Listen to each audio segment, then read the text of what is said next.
Hi, I'm Philip Griffith with PSG Photo Solutions. This interview was recorded in 2019 at a past Photo Managers Conference, the first year I began interviewing my colleagues. Although the year has passed, the insights shared remain valuable to anyone interested in preserving photo legacies. Enjoy.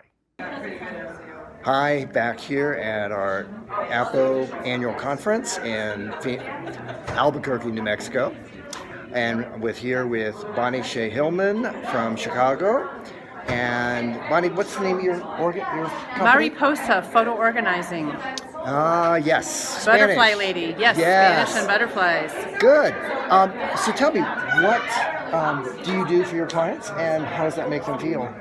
Well, it's magic what we do for our clients. My client Tracy, for instance, had me come in to help her with her ancestry's photo collection.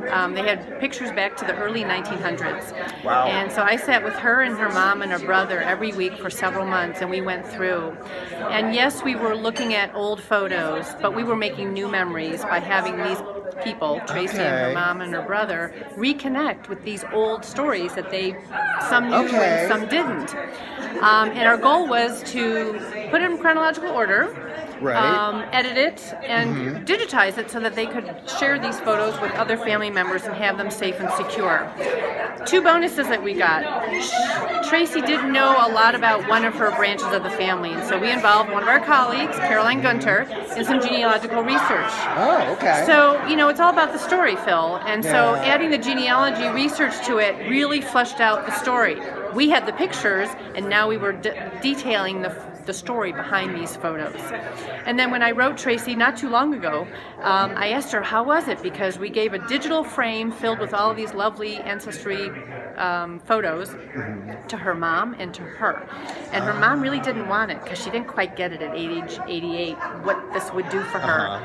The blessing was that her mom loves it. It's in her dining room, and she has these pictures back in her life. They're not just on a computer. They're not just hiding in a closet. They're in her life. Every day she sees these photos. Tracy wanted a digital, and the beauty of it is you can email photos. So she got pictures from her nephew's graduation, a day after it happened. And so it's to keep the story being told, making new memories, and keeping it all together, the old and the new. That's great. Yep. Thank you so much. You're welcome.